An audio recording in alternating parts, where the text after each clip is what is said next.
ఒక్కడ కూడా గుర్తుపెట్టుకోండి.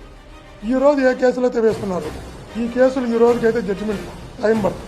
ఇదే కేసు 3 ఏళ్ళు 4 ఏళ్ళు ఖచ్చితంగా విచారణ ఖైదు అయ్యేటప్పటికి వస్తుంది. వాస్తవాలు కోర్టుకి తెలుస్తాయి, నిజాలు కోర్టుకి తెలుస్తాయి. రేపు గుర్తుపెట్టుకోండి, ఇదే కేసులో నేను ఈరోజు జైలుకి పోవడానికి తప్పుడు కేసులు మీరు పెడితే, జైలుకి పంపడానికి మీరు సిద్ధపడితే, జైలుకి పంపాలనుకుంటే, భాస్కర్ రెడ్డి నీకు టార్గెట్ కావాలనుకుంటే నేను మీ అందరి సమక్షంలో చెప్తున్నాను. నన్ను ఎతకవలసిన అవసరం ఎవరికి లేదు. నా ఫోన్ ఆపు చేయండి, నేను ఎక్కడికి వెళ్ళను. తిరుపతి నుంచి రావడానికి 5-6 గంటలు మీకు టైం పడుతుంది అరెస్ట్ చేయడానికంటే. రేపు ఉదయాన్నే వచ్చి మీ సిట్ ఆఫీస్ ముందర ఒక రూమ్ తీసుకుని ఆ రూమ్లోనే పనుకుంటా అరెస్ట్ చేసుకో. నా భార్య పిల్లలకు కూడా చెప్పా, మా అమ్మకు కూడా చెప్పా. చంద్రబాబు వచ్చాడు, అప్పుడు జైలుకి పంపాడు, మళ్ళా చంద్రబాబు వచ్చాడు, మళ్ళా జైలుకి పంపుతున్నాడు. ఓకే, దేవుడు నా పక్క, న్యాయం ఉంది నా పక్క, నేను సిద్ధంగా ఉన్నా.